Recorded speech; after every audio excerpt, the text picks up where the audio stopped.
you're drop shipping something and the supplier sells it in a 10 pack, you have to sell it in a 10 pack. We have a warehouse, we can take that into stock and say, well, we're going to sell it as a single item.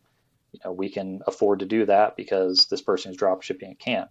Or we can take, these two items and bundle them or do something like that. So that's kind of one of the other areas I was looking at for growth is more, creating kits and bundles and more, private label type things, or some of the products we sell are branded, and at least in that space, it's a decent brand. It's knowledgeable, but a lot of things we sell are, nobody cares what the brand is. Nobody recognizes the brand. It's product A. Yep.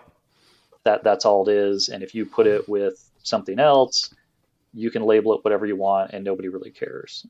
So we do have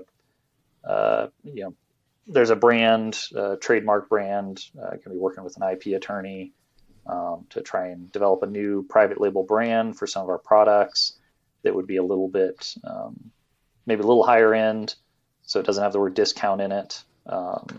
And so, still sell those things, but it would be one of our kind of own private label brand. So, and right now, about 8% of what we sell is basically private label products that either we've created or we bundled together a few other things and done that. So, yeah. I mean, I'm a huge fan of this route. I mean, we bought a similar business, in terms of, how it operates, ice wraps, right? I mean, it's in terms of like we were buying from a bunch of different manufacturers.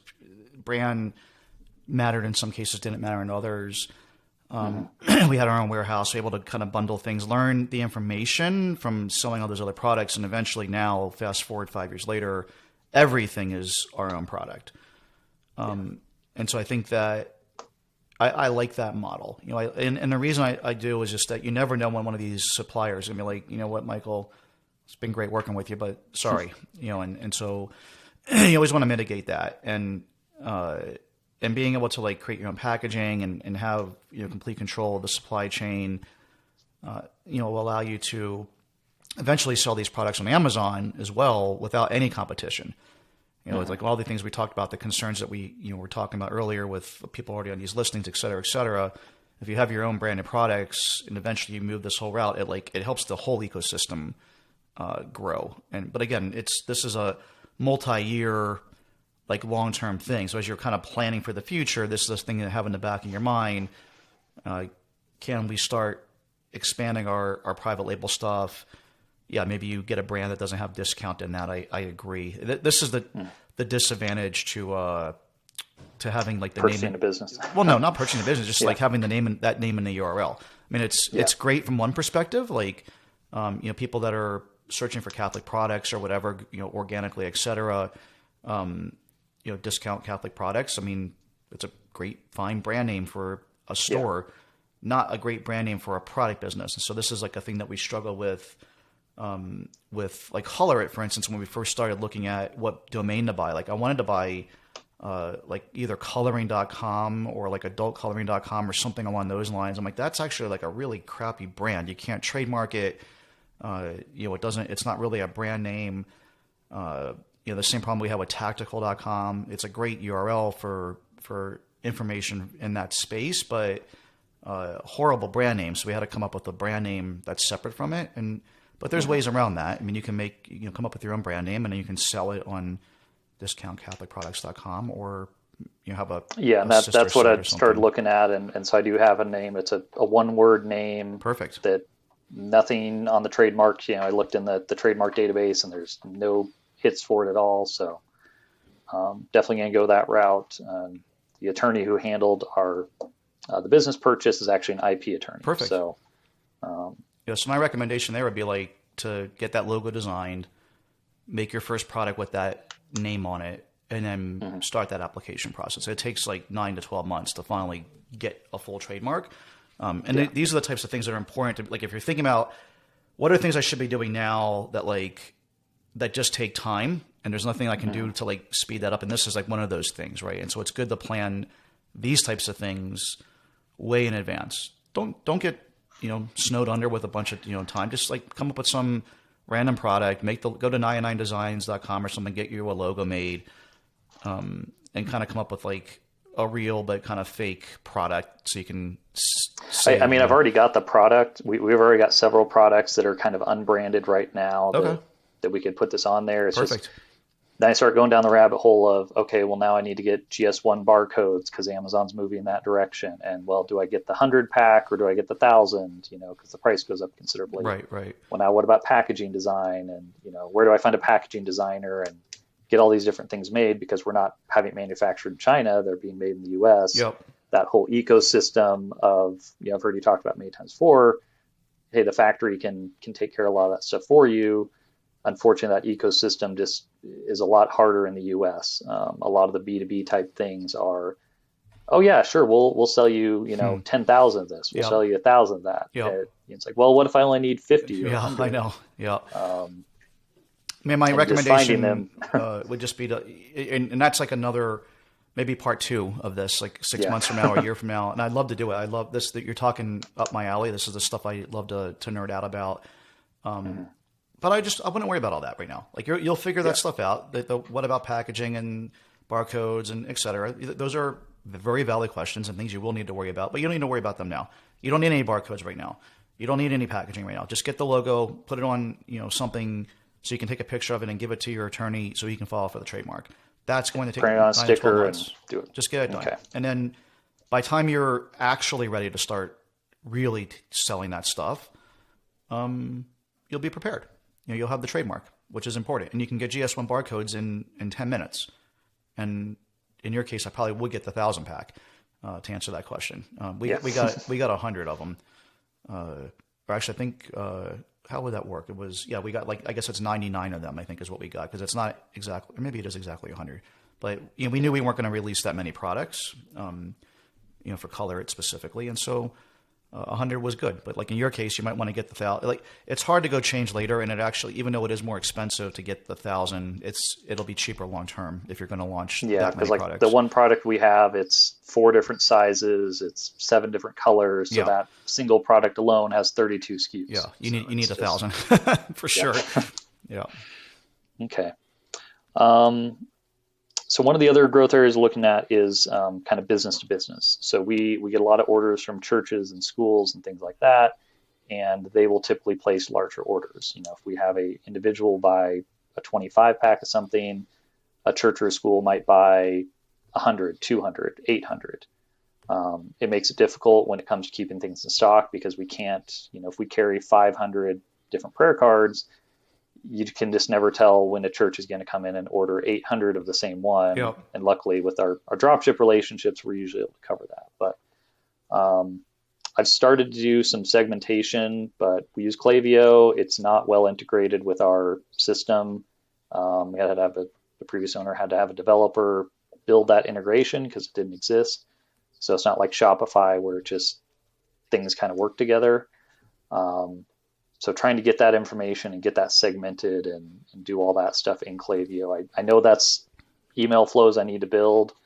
It's just one of those things that it just feels like there's never enough time to get to. I mean, I'm a huge fan of these B2B type orders. I mean, a large portion of our business for this new business that we own is B2B stuff.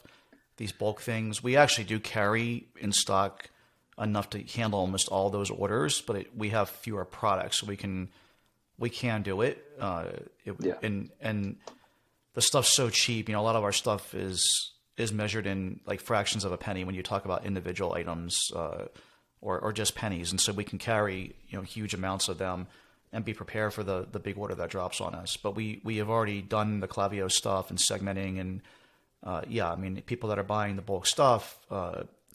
Repetitive. We're even looking at hiring a part-time or full-time salesperson to reach out to these people and give them a little bit more TLC because you know what I found is that these types of customers are the highest value and the least problematic. You know, they just you know, the church is just like, I just need some freaking prayer cards, man. Like, you know, it isn't like an individual who's like, oh, you know, like there's a smudge on one of the cards and, you know, my card's got a little bent on the corner or whatever. They arrived bent, the corner's bent. The corner's it's like, bent. yes, we'll send you some new ones. You know, the church is not going to do that, right? And so, and if they do, it'll be like a legitimate thing, like Yeah. something really actually happened. And a lot of times they'll just be like, just help me out on the next order, send it next time or whatever, because we already have 1,000 of them here or whatever it is. I mean, I'm a huge advocate for nurturing this stuff as much as possible. But again, there's just so much to do and only so much time.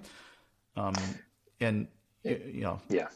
I just And with our, with all the supplier relation, we have probably three or four of our, suppliers are the 80-20 rule. So three or four, probably 80%. And then we've got another 10 or 15 that, might have a handful of products, might have 50 or 60. But we haven't carried a lot of the very, specific, okay, this is an institutional type product, like 100 pack of candles or, oil or, I mean, we can get just about anything. It's just, can we compete with those other companies that are focused specifically on that market? And we do have actually a local church, we have a relationship with that's kind of said, hey, we want to use you because you're local. And sort of said, here's all the invoices from the competitor, can you beat it? can you get these things for us? And there's a huge opportunity there because there's thousands of churches across the country, thousands of Catholic schools, and each one will have a different need. But it's just going down that route, that's kind of a fundamental shift in the business. Are we going to be only focused on those bulk things? And I do feel like that's one of our strengths that's kind of how I've tried to portray the discount part is, well, you can get a discount when you buy in bulk. Mm-hmm. We offer almost all of our products in bulk, and that's where a lot of the variations come in. Is you can buy one, you can buy 25, you can buy 50, you can buy 100, and you get progressively larger discounts for those larger orders. Yeah, I mean, we've done the exact same thing on our website. Everything on our site has that volume pricing of some sorts, 1, 5, 25, 50, 100, 1,000, depending on whatever it is. And yeah, I mean, it's been a great part of our business, and I highly advocate for at least having those pricing tiers there. People will eventually trickle through if you start adding content later, and people are finding it that way. It's all just kind of random, right? And once you have one of these customers, they never go away, right? I mean, if you keep taking care of them, they're going to keep needing more prayer cards or whatever it is. Yeah. And they're just great customers. So lifetime value is super high. What we've also done is like nothing ever gets shown as out of stock on our site. So like we'll take the order and kind of beg for forgiveness later if we don't have it. Now, this is the exception. Pretty much the same. The exception, not the norm, right? Like I don't think that's a good. Like they have to go through this with every single product all the time. But like, there is sometimes someone will order like 1 million pieces of something that we have, or hundreds of thousands of them, and we might keep 100,000 in stock, and they've ordered 250,000, let's say, and we just don't have it. If they were ordering 250,000, they probably don't need all of them like instantly. So it's like, hey, can we ship you 50,000 and get you the other 200,000 in a couple of weeks? And almost always that's okay. And these are people that will take your phone call, will answer your emails. They're professional, et cetera. And they're just looking to check the box and move on. They're just happy they have someone that's going to actually take care of them and get them what they need to like start whatever work they need to get done today. The rest of them, you can't put 250,000 screws into something in one day, right? It's going to take some time. So they're just happy to get the first 50,000 in this example. You can probably do similar things where someone orders 50,000 prayer cards, 5,000 probably will get them through Sunday. Yes. Yeah. And we do that. And luckily with our, the relationships we have with our vendors is a lot of times we can do that and say, we carried 100 of this, somebody just ordered 500, can you ship to them directly? It does get a little complicated when especially now, we're having a lot more things where our supplier says, oh, sorry, this is out of stock. Yeah. It's like, well, sometimes you got to go to the customer and say, well, we have this as a substitution, or sorry, I just got to refund your money and move on. So. Yeah. But again, most people are understanding. People also understand the global supply chain stuff right now. Anyone who's ordering in that volume is usually realistic. Again, it's the whole 80-20 rule. Like 80% of the problems come from like the 20% of like the lowest value customers that you have. Yes. But you can't say no to them, and you can't be rude to them. But they're they're always the pain in the rear end. It's the person that orders like one colored pencil like a year that like Yes. for 50 cents that just, oh yeah, and the lead's like a little bit soft and I sharpened it, I need another one, and like freaking shipping's like $6 to get you this pencil, like. Yes. So yeah. So you're bringing back some flashbacks already. So. PTSD.